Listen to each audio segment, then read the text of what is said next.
Pinagpapaliwanag ni Agriculture Secretary Proceso Alcala si Assistant Secretary for Finance, Ofelia Agawin, tungkol sa kanya umanong naging papel sa pork barrel scam. Dati nang sinabi ng ahensya na wala silang nakitang ebidensyang sangkot si Agawin dito. Nakatutok si Sherry Torres, exclusive. Nitong Enero, mismong si Agriculture Secretary Proceso Alcala ang nagsabi sa GMA News na wala silang nakitang ebidensyang sangkot nga sa pork barrel scam si Agriculture Assistant Secretary for Finance, Ofelia Agawin. Kaya balik trabaho sa ahensya si Agawin. Pero ang sabi ni dating NABCOR Officer Rodora Mendoza sa report ng Philippine Daily Inquirer, si Agawin raw ang nangungulit para mapabilis ang paglabas ng pondo ni na Senador Juan Ponce Enrile, Jinggoy Estrada at Ramon Revilla Jr. pabor sa mga pinili nilang NGO.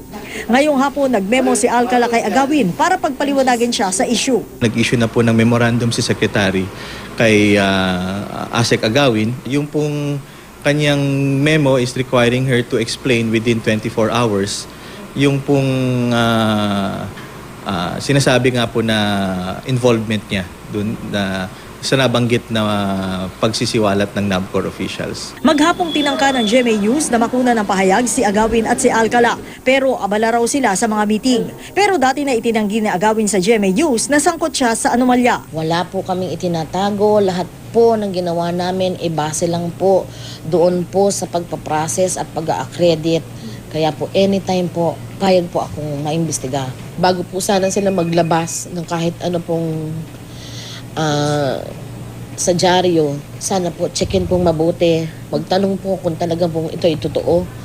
Kasi po, siyempre, nakakasira po ito doon sa tao. Hindi lang po sa akin. Dala ko po yung pamilya ko. Kaya yun lang po ang pinakamasakit sa akin eh. Nakausap daw ni Undersecretary Emerson Palad si Agawin na kusang loob pa raw nagkwento ng kanyang panig. Kanya pong kwento ay hindi po siya nagpa-follow up talaga ng mga projects gaya po ng sinasabi sa pahayagan.